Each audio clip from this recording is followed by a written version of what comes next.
What is going on, everybody? It is your boy Al, and we are bringing to you our first episode of Behind the Breeding. And it's only right that I got a lot of cigar for this video. Well, I want to say this series has been 2 years in the making. I actually had the idea on the back end of 2021, and I wasn't sure when to execute it, but it's only fitting and it's only right that we bring to you this video where we get into the mindset of what I was thinking when I paired up Ghost and Chanel.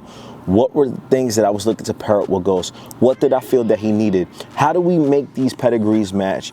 Utilizing these previous generations and understanding what bloods mix well together to be able to push the breed forward. Because you have to understand this. There's no way you could push a breed forward if you don't understand a clear-cut, precise understanding of the mindset of a breeder when putting those two dogs together. You know, as we think about it, breeding in retrospect, right? The common knowledge is that, hey, you pair two dogs together, you get two dope dogs. But what did it take to get those dogs that you are pairing together? What are you looking to create the next generation? Because you have to understand this. Each breeding is supposed to push the breed forward. So if I'm using two parents, the kids of that breeding have to be better than those two parents. And as all of you know, I've been big with talking about what I felt the XL community was missing. And I really felt like this would be the perfect time, being that we just executed 2 TCRs on Chanel. Man, I'm just grateful to be able to bring to you this video right here. All right, you guys, so don't forget to like, comment, and sub to the channel. Check off the bell notification icon to become part of the family. With that being said, let's get into the video, baby. All right, you guys, so before I get into the video, I want to shout out to my boy Darwin for SBK. He's a partner with SBK for the cigar. I appreciate you, my mans, and I felt like I needed to give you a shout out right there. So before I get into my mindset and all this other stuff, you need to have an understanding of how did this journey even become about, okay? So this contributed into my mindset behind finding a partner that I felt complemented Ghost to be able to bring to you a better version of him and something that could push the XL class forward. All right, you guys? So I'm gonna rewind back to Ghost's first show, okay? And as all of you know, if you followed us and you were there from the beginning, Ghost did really well in his first show. He actually took like all the ribbons for the XL class that day from shows 1 to show 4. And one of the judges, I'm not gonna say his name, came up to me when evaluating him, and after the showing told me, hey, listen, man, do you know what you have with your boy right here? And I said, I don't know. At the time, Ghost was 1 year old. And he told me specifically, hey, listen, man, this dog is in the 1% of the XL class when it comes to showing breed type, right? Dome piece, muzzle, the traits that are consistent with the American Bullies, right? So we're talking about compact back, we're talking about bone, chest drop, and mass, right? So the obvious issue is that the XL class struggles with these mastiff traits, okay? So what ends up happening is when you have these mastiff traits, you get away from the bull, you get away from the bully traits. And that was something that I felt the XL class needed. So that gives you part one of what I was thinking. Now, when he told me that, I said, well, you know, how do I improve upon this, okay? So as all of you know, I have these conversations with Dan and Tora, and we have these conversations and we get into the depth of everything, and we speak about the females, all right? So when you look at a lot of these breedings that have produced some of these iconic dogs, yes, they're iconic, but the reason why they are the way they are is because of the mother. So in order for you to produce a badass dog, you have to have a badass mother, a badass female to be able to complement that stud, because that's what it takes to be able to push the breed forward. So after that show, the biggest thing for me was, being that I know that, and those conversations I had was, how do I find something that could complement Ghost? Because the reality is, and I'm gonna just keep it a stack, Ghost was bred from ABKC champion Titanium Tank to a grand champion techno daughter named Lucy, okay? So the totality of the breeding produced very well conformation dogs, but there were some dogs that stood out more than others, all right? Ghost was one of those, and so was his sister Layla, all right? So being that I knew that and knew what that breeding had contributed, I knew, going backwards now, what was Techno's producing history like, okay? So the knock on Techno, for the most part, is that he was never able to throw a clone of himself. All right, so being that I know that, he had a daughter that was paired with ABKC champion Titanium Tank. Now, if you know anything about the Gotti juice, and if you know anything about those dogs, if you know anything about Titanium Tank, Tank could produce his ass off. So it was not a shock to see what he was able to do and why it clicked so well when he was paired up with Lucy. Now, why am I thinking about that? All right, so I need you to open up your minds to this, okay?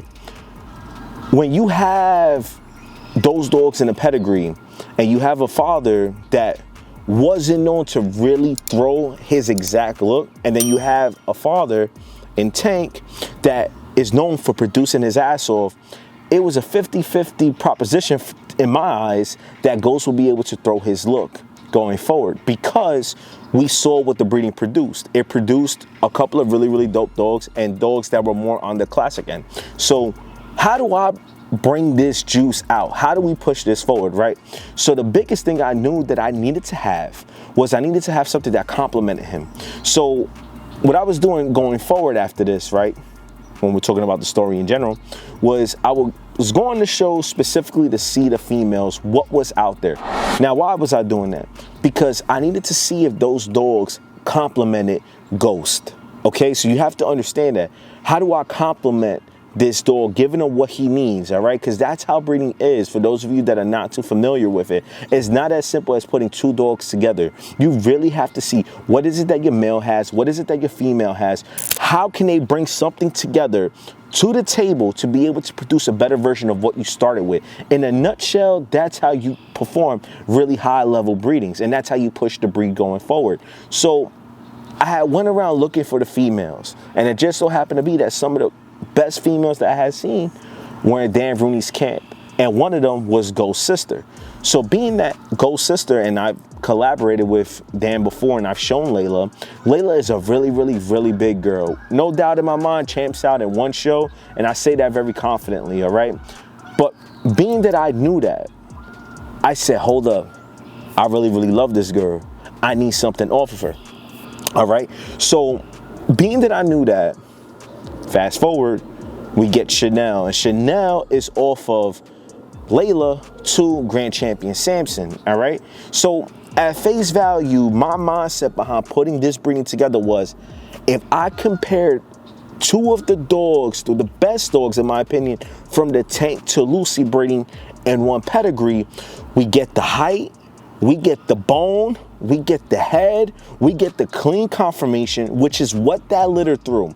If there was anything you got from that litter, yes, you got dogs that have more breed type than others, but they all were very, very, very sound from a conformation aspect. So obviously when putting these dogs together, I knew that I would get the desired traits, because this is my mindset. How do I double down on the good and improve on the bad? And at the time, in my opinion, Layla had better rear angulation and she had better movement in her rear. So when putting her with Ghost in a pet, being that they both come off ABKC champion Titanium Tank to Lucy, the goal obviously is to pull more of the Gotti juice out of that blood, all right? So when I got Chanel, the goal was to get compact, all right, firmer top skull, a little bit more of a smashed muzzle, chest drop, and natural width, because in my opinion, what Ghost is lacking, first off, Ghost is lacking natural width, all right? So there's a lot of people out there that they go and they stack their dogs, but if you ever notice, if your dog is narrow, they got to spread them out like this.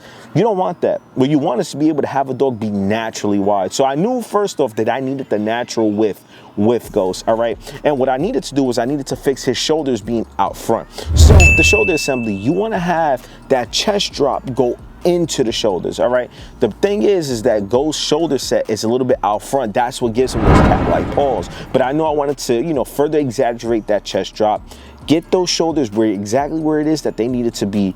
But what I wanted to do was I wanted to give it a little bit more width, all right? So Ghost is compact for his size. I wanted to get him to become a little bit more compact than what he was, all right? So the mindset was that Chanel was going to be more compact, being that she was Layla bred to Samson, and Samson had the juice, okay? And Samson, as all of you know, he's my favorite dog, and he's just simply incredible. When we're talking about the traits of the breed, the headpiece, the bone, the chest, the conformation, he is just a one of one. And to be honest with you, if they say that, hey, anybody can produce a dope-ass dog, how come we don't have any more Samsons running around? And you have to understand, well, what did it take to get to that Samson? What did it take to create that dog? And how do we create more dogs like that? And obviously, Warriors of God's Bullies, their kennel, they're doing a phenomenal job. And I've been told that their productions are simply incredible. So being that I know that now, my mindset is, if I can get a wider Ghost, shorten up his height a little bit, because Ghost is 22 inches at the withers. If we can get him at that 20 and a half, 21 inch mark, give him that width, he's gonna have the base he needs to be able to store the juice, the mass, all right, you guys? And that's something that's missing with the XL American Bully. The thing is that we talk about weight and we have that contribute to mass, all right? I need you to understand something. A dog that is longer is gonna be heavier, all right? And I've said that in multiple my videos before, but that is the truth. You can overfeed a dog, doesn't mean you're gonna give it more muscle. All right, what we want is, we want the genetics to be able to be so strong that it doesn't matter what you feed the dog is going to become a bull no matter what. That's all in the genetic pattern. So being that I know this, I said, well, what can give Ghost the best shot to be able to throw his look? And rewinding back to what I said before, I wanted to pair him and Layla together because I felt like we could double down on the good and improve on the weak aspects of Chanel. And that's being open-minded. That's not being kennel blind. To those of you that don't know what kennel blind is, that's when you look at your dogs and don't see that you have issues in front of you. In my opinion, the only way you could push a breed forward is to really evaluate the dog, understand what it is that they have, understand the traits that they have, what is their conformation like, how do we improve upon this, how do we get this to become better? Because if you want to have a good dog, the next breeding should be, how do we produce a great dog? You get what I'm saying? And how do we continue to replicate this formula to be able to have litters that are fully consistent, not just one or two dogs that get the sauce that you were looking for? How do we get a whole litter that has everything that you desired? All right, so we're a litter that has a bunch of first picks in it. All right, so being that I knew that when the conversation came about, when Dan was telling me he wanted to take Samson to Layla, I knew there was a high chance that I was going to get exactly what I was looking for. And I'm going to explain to you why, all right? So for those of you that are not too familiar with the Gotti juice, all right? The Gotti dogs are the ones that have those crazy ass traits, all right? Those thick heads, smash muzzles, that thick bone, you know, that thick natural mass. Those dogs that are simply incredible, all right, you guys? So when talking about the Gotti blood, I'm gonna give you an example, all right? Sin City Bullies out in Vegas, Kazon. If you don't know him, he built his program off of ABKC champion titanium tank daughter. Her name is Destiny. As all of you know, Destiny was badass and is probably, arguably, one of the best daughters that he has had. And I'm sure in his mind, he's gonna say she was the best, all right? So he took her and improved upon her for generation to generation, all right? And he had a vision for what he wanted to do. So when you look at dogs like Bellagio, all right? And then you look at Boulder Station, these are dogs that have those Gotti juice genes in them, all right? And those traits that you're looking for. That's why he has a very specific look with his can. Now, my mindset was when Dan Rooney talked about taking Samson to Layla, I need you to understand what I was looking for as a chess move going forward for Ghost in my program. I know that Layla is off a champion titanium tank, all right? And if you don't know, if you go back in the pedigree of champion titanium tank, that all results back to Black Ace and Mumu. If you don't know who Black Ace and Mumu is, those dogs is where the sauce came in, all right? I'm not going to get into the details about that because I don't know the full story, nor have I spoken with someone that was there in the moment when that was going down. But the gist of it is, that is where the sauce came in. If you notice, the dogs that have been iconic, they have Black Ace, Mumu. I believe the other one is Blackjack. Was it 21 Blackjack? And I believe is it Crackerjack? Damn, I forget the name of the dogs. They're not coming to my mind right now, and I actually got to pull them up online. But when you pair those dogs together, that's where the juice is, all right? So going backwards now, What is the XL class missing? All right, the XL class is missing their version of Dax.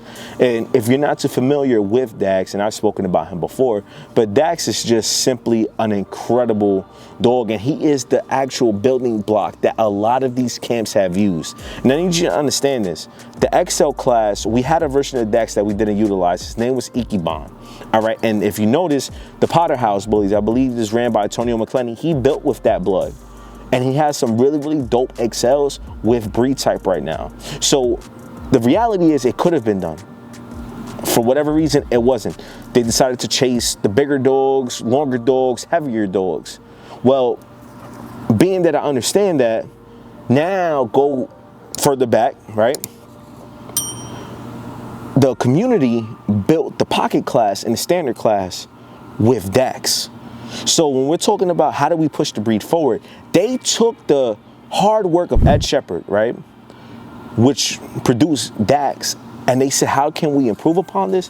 How can we make this better? How do we put these dogs and these pups in a position to take this juice, and how do we double down on it and create more juice? All right, as all of you know, those dogs now are simply incredible. That's why you have these dogs with all this substance, this mass, and this girth, all of those bully traits that you see.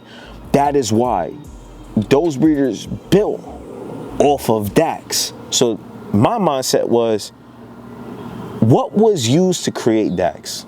All right. So going back to what I said, Black Ace and Mumu, those were the dogs that were heavily bred on, you know, line bred, inbred, to be able to produce the sauce. All right. So being that I knew that, I said, well, being that you're taking Samson to Layla, my mindset is you're pulling more of that Gotti juice up front. All right. So we're going to speak about a little bit about Samson. Samson is off of Santino. Santino is a Louis V son. All right. And as all of you know, Louis V is a Dax son. Okay, so being that I understood that in that pedigree with Samson, the reason why it's so tight is because they used those dogs, they worked with that Dax sauce, and then they bred it all up front to make it come together. All right, and that is why Samson looks the way he does. So it just so happened to be that that whole litter was amazing, but Samson really got the juice. So my mindset was, being that I know the dogs that are behind Dax, right, and understanding what they did to make that come forward and to give it more of that newer school twist, I said, if I take a daughter off of that and pair it with Ghost, now we're bringing those Gotti traits back up front with an old school blood meets the new school juice. All right, so what does that mean? So Ghost in this pedigree has Black Ace. Those are the dogs that are behind Romeo. Romeo, if you don't know, is Dax's father. So when in my mindset, I'm like this, wait, hold on. If I could get these dogs and now put them up front in the pedigree, all right, being that now we're using that refined Dax blood, the Warriors of God's Bully Samson, that blood, which is simply incredible. And it's crazy because the tighter they get on it, the better the dogs get. It's simply incredible. And you wouldn't think so, given the fact that, you know, the Gotti dogs weren't known to be as clean as the Razor's Edge dogs. The Gotti dogs are known to have crazy mass, but you know, kind of a little off on the confirmation for me to say that in a nice way, the nicest of ways that I can. So when you put that up front, now we're bringing that juice to the class that I felt could really bring something that could get the look that I was looking for. All right, so like I said, knowing that Romeo is behind Dax, knowing that he has Black Ace, now we're line breeding our ABKC champion Titanium Tank, combining Ghost and Layla, both of the best dogs from that breeding, together in the same ped. We give it more juice with Samson, more of that heavy Gotti juice coming to the forefront of it. Now we pair that up with Ghost. Before, because that goes back to what I said before, if I pair Ghost up with anybody, I don't know if he could throw his look. But if I pair him up with something off of that, I know I could throw a better version of Ghost. And now I have a son of his that has a bred that has a ped that is line bred on ABKC champion Titanium Tank, that now has that Samson juice up front, that Gotti juice up front, that Dax blood now being the core. But this is the twist. with the height added to it, we sit in that 20 and a half, 21 inch range. We get the height that we need, along with getting the traits that I needed to push him forward. So knowing what I know now and really trying to improve upon those genetics, that was where my mindset was at the time. Because in order for us to push the XL class forward, in my opinion, we need our own version of Dax. And we need it to where it starts from the ground and now we can improve upon it. So that was my mindset when pairing Ghost and Chanel and looking for a daughter for her, because like I said, I knew realistically that Ghost, he couldn't go to any girl. The reason for that is because, listen, man, you could take really dope dogs from bloodlines, and if you pair them together, they're not gonna look good. That's just what it is. Certain bloods do not mesh well with one another. Dogs do not mesh well. Some of them don't. Some bloodlines don't. That's just what it is, right? And in my mindset was knowing what I know about Techno and knowing what I know about Tank, knowing which dogs now work well with those bloodlines. Now, how do we get back to the juice and creating those traits that we're looking for naturally while not losing the confirmation aspect of it? And that was my mindset behind pairing Ghost and Chanel. All right, you guys? So, like I said, when it comes to thinking outside the box, those are the things that you want to see. Those are the things that you want to hear. Because in breeding, it's much more intricate, all right? It's way more complex than just, like I said earlier, pairing two dogs together and just, hey, we're just gonna pair them together and let them do what they gotta do. You have to understand the blood behind them. You have to understand what's in the pedigree of those dogs. What were the traits that those dogs had in the pedigree? All right, because sometimes we can see or hear these great dogs being in the pedigree, but yes, those dogs had a great name, big name. Maybe they were marketed a certain way, right? But what faults did they have? What traits did they exactly have? Because the thing is when you push that to the front of your pedigree, remember, those dogs, those names, all they are is just covering the names of the traits. So when you stack them together and you start multiplying them now, right? And you start going in depth and saying 2 times this, 3 times this. Remember, you're going 2 times, 3 times the faults as well. And that is why you could have dogs that have 3 times such and such losing the juice. All right. And that is why finding a female to pair with Ghost, it was, how do I complement him with something that pushes it forward but gives it more juice? Because you have to understand, right, when talking about pedigrees, you have a top side, right, but then you also have a bottom side. All right, and this is the thing, right, we judge producers based on being able to throw with any dog, all right, which is 100% true. But if you're trying to push a breed forward, you need to combine the best dogs with the best dogs, and now you get a son that's better than what you had, or a female that's better than what you had. All right, so you have to understand this when breeding. A lot of these dogs that have the mass now, that juice that you're looking for, if you look at the national winners and you see the dogs that are doing phenomenal in the show ring, look at the pedigree of those dogs. Understand that there are bulls on the top side and the bottom side. And oftentimes what we neglect is that bottom side. All right. So let's say we have a female with terrier traits and that bloodline behind her consists of dogs in that pedigree, 4 generations of terrier traits. Now, when pairing that up with a dog like, let's say, for example, a dog like Samson, for example, a dog like, let's say, Rocco, dogs that are pretty well-known producers, dogs that are producing their ass off. We'll even throw Waffle House in that mix, because Waffle House is a hell of a producer. Yes, they're going to create better than what the breeders had initially. All right, they're going to produce better. They're going to give them those traits.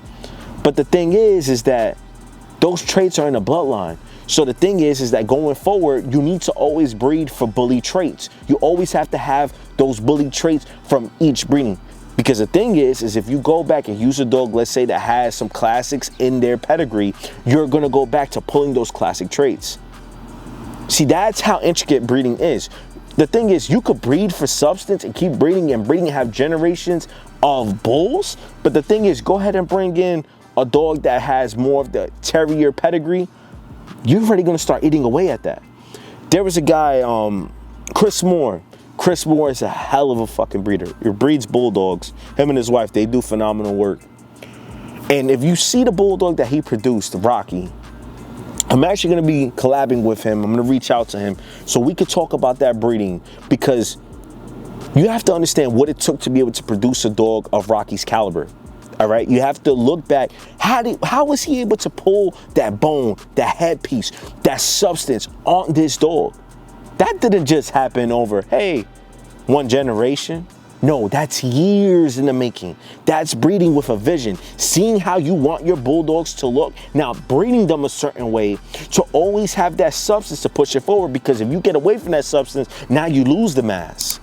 So there was a video where Chris Moore, I believe it was with Fit Bully Kennels, was talking about it. Ah, man, I don't recall properly. Shit.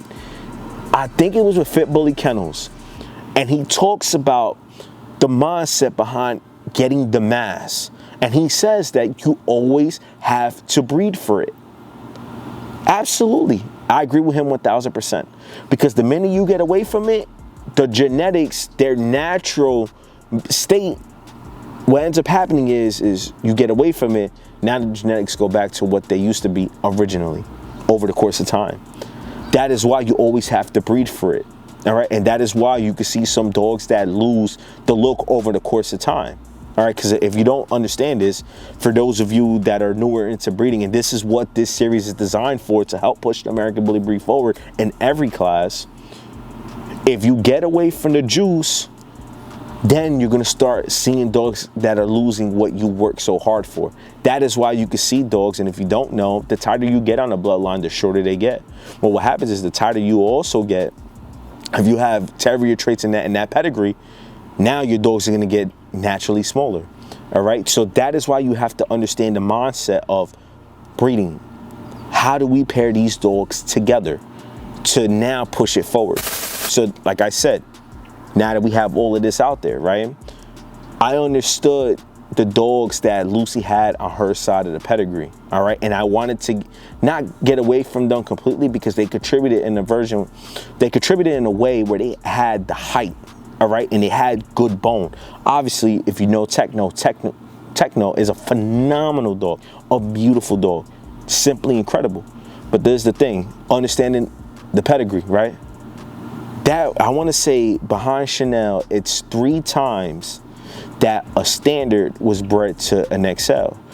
In Grand Champion Techno's case, if you don't know, he is off of Lent, Washington, bred to, I forget, is it Coco? Shit. No, Coco helped made Lucy. You know what? I'm going to put the name of the dog that was paired with Lent, Washington underneath this to produce Techno, which, you know, in hindsight, gave him that bone and gave him the juice that he ended up having behind him, right? So knowing what I know is that this is now 3 generations now where you have the standard or pocket 2 XL blood done. Now we're at this point where now we're starting to perfect that height. You get what I'm saying? Because this is the thing, right? Chanel right now, the hope was when you paired Samson with Layla, Layla's 22 inches at the withers. Samson is 18 inches at the withers. The goal was to get a 19.5, 20-inch female. Chanel ended up hitting just over 19 inches at the withers, and I measured her at 8 months old. Okay, so I don't know what her height is now. I have to actually check it. But she was at just over 19 inches, 19 at 8 months old. So we hit the height aspect. So now we got Ghost, 22 inches at the wither with similar blood. Now we got the juice, all right? The trace that we're looking for. Now we have that up front. Now we keep the height. So now the vision of this breeding for phase 1 is to get a dog that is wider than Ghost, 20.5 inches to 21 inches at the withers, right? A little bit more bone, natural mass come into effect. Now what we have is, because Chanel, she has a 2-finger muzzle. She has a smash muzzle. But what she also has is a slight underbite, all right? Ghost, what he has a 3-finger muzzle, but he has a slight overbite. So this is the thing. Now when I put them together, we're looking to perfect that bite to have the perfect scissor bite, All right. Now, what they also put together is Chanel's head shape is simply incredible. Her headpiece is phenomenal. Ghost's headpiece is really, really dope. He has a great headpiece for a male. But this is the thing, right? He has those apple cheeks. Chanel has those apple cheeks. But what Chanel also has is that smashed bully look. All right. And so what we're going to do is we're going to now accentuate that top skull. Make sure that we have those apple cheeks with that firm top skull, with that smashed muzzle to give you that natural bully look. All right. So what we're going to do is we're going to improve upon Ghost's headpiece. Now, when we go to the shoulder assembly, when we're talking about width, right? So like I said before, Ghost is a little bit, you know, out front. We want him to have that nice forward chest drop. We want to have those shoulders sit where they need to sit to be able to produce better. All right. So Chanel has that width, natural width on her. She has amazing bone for a female. All right. Now you complement that with Ghost. Ghost is a little bit restricted in his front shoulder piece assembly. So Chanel, she has great extension. So now we're improving upon the range of motion that Ghost didn't have before. Now we have that with Chanel. So now we have the bone, doubling down on the bone, increasing the bone, getting a little bit more of that natural width, making sure we get that forward chest to now come out, set those shoulders a little bit back, right? And now that goes into the top line. See, Chanel has a slight roach. Well, Ghost has a great top line. So now we refine the top line on Chanel. So this is the thing, right? They both have good tails, but what Ghost has is a weak assembly. When we're talking about rear assembly, you're looking at the stifles. You're looking at the hip set. See, I feel like Ghost, his movement in his rear wasn't as strong as it needed to be. But guess who has great rear movement? Chanel. Chanel's rear movement is insane. The drive that she has off of her rear is insane. Now we create a healthier hip set, a dog that now drives off that rear. You get what I'm saying? Because that's what I felt Ghost was lacking. All right. Now we get a more of a compact frame. Now we're shooting for 20.5 inches. Now we have that reduced muzzle that I was looking for. We perfect that bite. Now we have a dog that's more inept with the standard, a dog that now has this juice, because in my opinion, when you have the wider rib cage and the wider spring, now you have more of a frame to stack on that juice, those traits, that muscle mass. All right. And the thing is knowing what I know about the dogs that are heavily bred on DAX. You look at the pockets, you look at the standards, the dogs that are simply incredible, they all have that natural juice. So now we get more of that natural juice going forward, tapping into that ABKC Champion Titanium Tank Link, which now goes to Samson. This DAX juice now comes all up front. So now we got something we could really, really work with. All right. So guess what? It goes deeper than that. All right.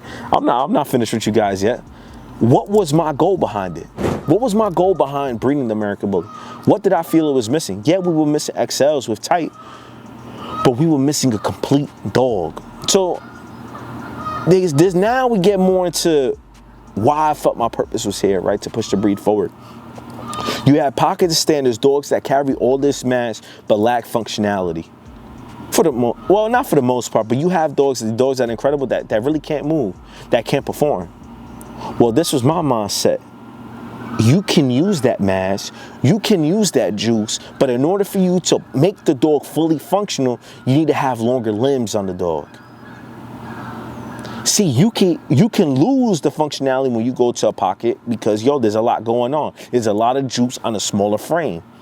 But when you start getting into that taller standard XL range, you can have that juice with those limbs. You don't lose that functionality. You don't lose that movement. So now it goes deeper. So you see now that plays a part, because now we're looking at having those traits on that frame, but putting together a complete dog. I looked at what I looked at what Samson's daughters had, all right? And Samson, through phenomenal productions. I need to stress this to you guys, because we're putting this together up front in this breeding. Samson, Tank have produced both badass dogs. So I know I'm going to get a badass female and males when I pair these two together. I know that. This is the thing, right? Fast forward. What did the traits have? What did those females have? Those traits. What did they have that Samson was giving to them, right? And it's crazy, but it aligned with what I felt I needed. So I wanted to create a dog that had working capabilities. And when we're talking about working, I'm not talking about IGP game and shits and training. I'm talking about personal protection at home, sled pull, things of that nature. In order for me to get that, you need to have dogs that have that juice within them. I knew when evaluating Samson daughters, they all have really, really, really good drive. Being that I train dogs, being that I evaluate them, how do we bring out the best in these dogs training wise? Because the thing is, there's a lot that goes into it. It's the smartness, okay? If you don't know this, bulldogs, for example, they're more inept to not want to work with you. All right, so if you don't know anything about the American Bully, the bulldog was brought in at some point to get those traits that were desired. But the thing is when they brought that in, you lose that smartness and that drive and that work ethic, you know? So being that I knew that, I said, what does Ghost have truly? Because when I train Ghost, the one thing we're lacking is desire. He's inconsistent. Sometimes he doesn't want to work for the reward the way I want him to. And part of that was me, how I trained him, because he was the first dog that I had trained. But understanding what those Samson daughters look like, their level of drive, their grip on a toy, they wouldn't let go. So there's a girl from the Bully Barn. Her name was Rory. And if you don't know, Rory was the one that produced, I want to say it was Golden Bear, Joshua, and that litter that was phenomenal. Those dogs that went to, you know, overseas that sold for really, really big money. Those dogs had great drive. So the one thing I had noticed was that these girls off of Samson had great drive, full functionality, and were throwing those drives to their pups. So now I'm like this, oh, I can get exactly what I'm looking for. Because this is the thing. In order for you to train your dog at a super high level, you need to understand what their strengths and weaknesses are. So if you have a dog with great prey drive, great grip on a toy, and you have a dog that wants to play and enjoys that playtime with you, you could teach them to do whatever it is that you want. Okay, so being that I know that, now I know I need more drive with Ghost, and I need that smartness. All right, so I'm not saying Ghost is numb, but the thing is that I wanted to now get better. How do we get better? Because this goes into putting together a complete overall American Bully. All right, so once I saw that, it made getting a puppy off of Samson and Layla, it made it a no-brainer. Because now when I take that and pair it up with Ghost, I get those traits, but now I refine the smartness. Now we start getting that working desire, that natural drive that we're looking for. But the thing is, what goes into that more, because you have to understand this, now you got to factor in temperament. How do I create a balanced dog that you could tap into the dog and have them go from chilling to working like this, but also have a dog that's chill with everybody, a dog that can protect the home and get into some form of protection work while you're working? How do you do that? And that was my mindset behind putting these dogs together, understanding that, yes, this is going to give me pillar one. But now how do we make these dogs better from generation to generation? And that is what we call really putting an emphasis behind breeding. Taking it from one step, now we really improving the breed. And like I said, this type of content I felt like would provide to you really high level value to get you to start thinking more of the, hey, instead of it just putting two dogs together, how do we really create something? And like I said, this is the first episode of Behind the Breeding. And let us know if you really enjoy this. I got into some form of this type of content before, which was with Dan. I got Inside the Mind of an American Bully Breeder, and we just had a conversation, right? And those videos did really, really, really, really well. Like, I'm just so humbled at the type of love that they got. So the thing is over the course of time with creating content, you understanding, listen, man, supply and demand, what does the consumer want? And a lot of you guys, you know, you love this type of content. You love when I talk about the American Bullies. You love when I give my opinions on them, but you also love the breeder engagement. You love seeing those behind the scenes, you know, and getting that real deal value. And going forward with my content, it's not to say we're going to get away from the cinematic content. We're not looking to get away from it. We're just going to make less of it. All right. So instead of it being like multiple videos in a month, it might come like one every other month, you know. But the whole gist of all of this first episode of Behind the Breeding, I wanted to let you guys know, this is 2 years in the making. I kept this idea on the wraps. I only spread it with people that I wanted to collab with so that we could bring to you this type of content. So it's not about, hey, this is just the Ghost of Chanel breeding. No. What we're going to do is we're really going to start asking people and collabing with breeders and asking them, what was your mindset behind producing those iconic dogs that you value at such a high level in the American Bully community? You get what I'm saying? And that's where the value is. That's where we could push this breed forward. That's when you could really look at a dog and go like this, oh shit, this is really how we move it forward. Pardon my French, but this was the goal behind this type of content. I hope that each and every single one of you enjoyed it. Please don't forget to like, comment, and sub to the channel. Check off the bell notification icon to become part of the family. And listen, you guys, we're going to be bringing to you more of this type of content, all right? It doesn't stop here. This is just one. I am going to be linking up with people. We have worked with other people behind the scenes to push this type of content going forward. Something different, something that hasn't really been done in the community. See, the thing is, we have normal conversations with people, which is dope, and I'm going to do those. But how do we get those iconic dogs? What was your mindset behind putting those dogs together to get what you got?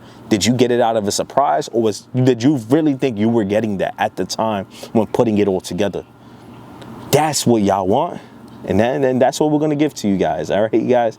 So, like I said, that wraps it all up. Have a blessed day, everybody. We give thanks to my mans up above for putting us in a position to be able to bring to you this content right here. And y'all have a blessed one, you guys. We'll catch you on the next one.